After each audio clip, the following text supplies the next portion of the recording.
such changes to like make stuff modernized or like overly woke, you see. But when people do it now, they're like, oh my gosh, I'm so Ayurvedic. I am so like connected with nature. But it just rolled off and got me right in the nose.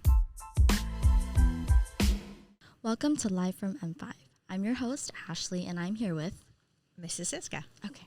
And today we're actually going to be talking about media portrayal in like political conflicts. And so let me just start it off with the first question is, how do you perceive the portrayal of Israel, the Israeli and Palestinian war in media, and like including news outlets or documentaries or just literature in general? Yeah, sure. So I feel like I need to probably preface this to let you know that I'm not a big news watcher. Mm-hmm. Okay. I've just not been a news watcher for most of my life. Mm-hmm. So I don't necessarily, I don't really watch a lot of TV. Mm-hmm. So how I get my news mainly is through long form podcasts. So I will listen to news and current events and things like that, and especially interviews. And I feel like that's where I get my information. Now, I hear when I listen to these long-form interviews and podcast episodes, that they're usually like an hour long, right? They'll talk about what's going on in the legacy media, and that it's people seem to be getting a lot of their information about the Israeli-Palestine conflict from like TikTok and small like little clips, and I feel like that's not a really great way to get the information, and it's really easy, I think, to spin that and just show like this 30-second little clip and not a lot of the background and the context and the information and things like that. So I think that people are getting a lot of their information from the legacy media, which I think on all sides is very skewed. I think we need to come to terms with the fact that the legacy media is very, very partial. Yeah. So, yeah. Okay, so talking about like social media and like small clips of like maybe misinformation or disinformation, how does media bias impacts people's like comprehension of these kind of impacts? I mean, political conflicts. So I think my understanding is once you start watching, let's say, some YouTube videos, or I don't have TikTok, so maybe TikTok videos, I think what happens is you end up going down a rabbit hole, and things that are offered to you to view and to watch are things that you've been viewing and been watching, so that you actually end up finding yourself in a kind of an echo chamber, and you don't really actively pursue things that are on the opposite side or a different perspective. And so I think that that's probably really detrimental to somebody who's maybe trying to get the information, but they're really only seeing one side portrayed or one perspective portrayed. Yeah. So moving on to like a classroom setting or like just school, the community in general, have you encountered political bias in any of your classroom settings? I know as a student, especially in college, absolutely, right? There were times when it was very apparent what the worldview was of the instructor and what the political affiliation was of the instructor. On the other side of the aisle, as a teacher, I remember hearing this quote that there's no apolitical classroom. And I remember thinking at the time, this was years ago, I remember thinking at the time, like, I don't think that's true. Because I'm not big into politics. I'm not big into like keeping up with all that's going on in the news. Like whatever, I vote, right? But I was like, I don't think that my classroom is really political, and I don't think a lot of these classrooms are political. But I will say, in the last few years, probably since around 2020, that I see it more and more.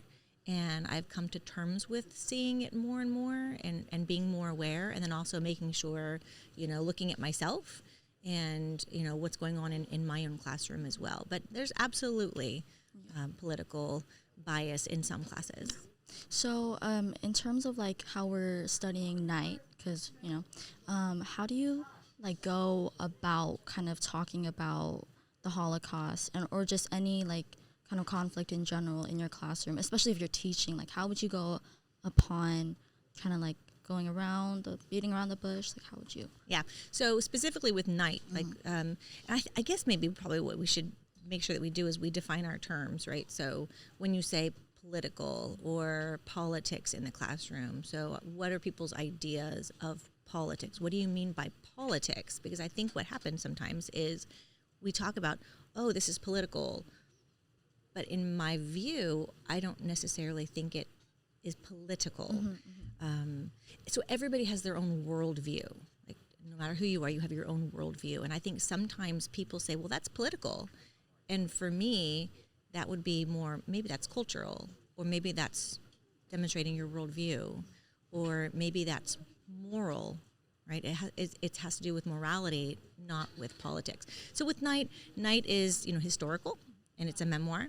And so I always try to approach it by offering the history of the Holocaust behind it. I've studied the Holocaust. I've read a lot about the Holocaust, looked into the Holocaust.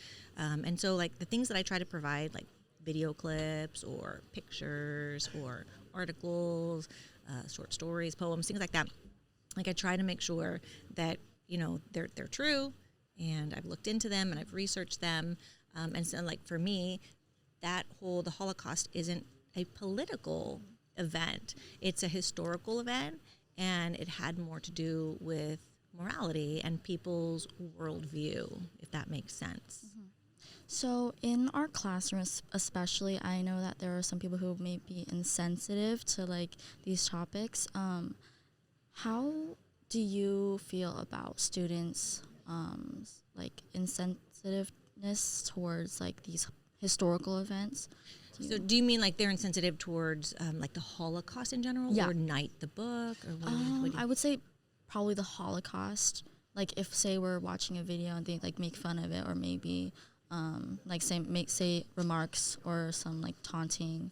Like how do you feel like as a teacher who maybe feels like we should be teaching, like spreading awareness about it? How do you feel about that?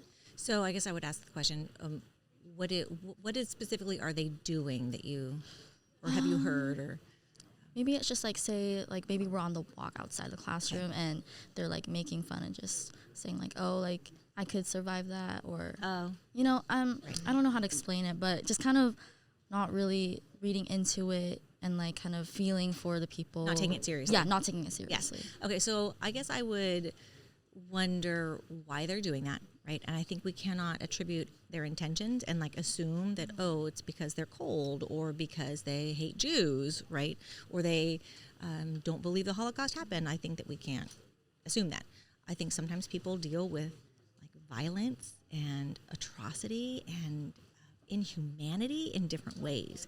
Sometimes, when you're uncomfortable, there's a nervous laughter and you laugh it off because you just can't, if you actually sat down and realized what happened and the horror of things that happened then, things that are happening now, I think it could just be like break your heart. And I think people maybe as a coping mechanism, so they just make light of it and they try to sing braggadocious, like, oh, I could totally be fine with that, right?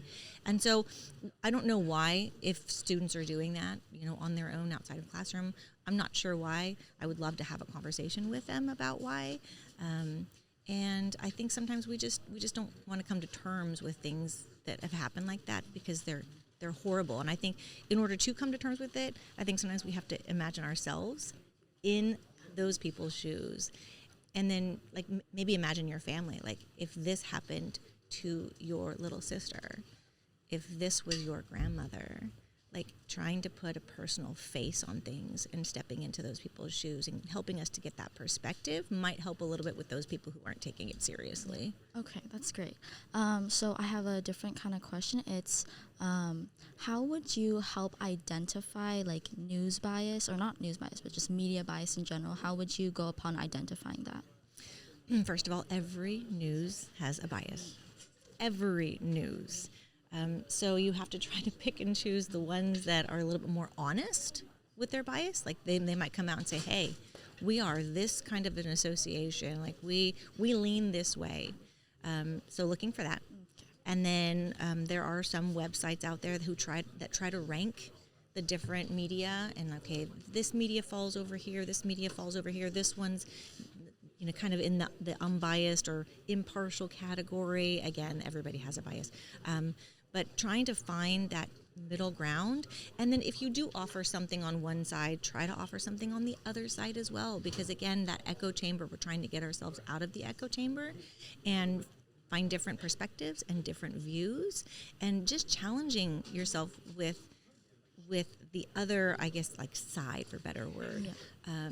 I think people would be surprised if they looked at my podcast list that I listen to people I don't agree with. I listen to people who are radically different than me, and what I believe in my worldview.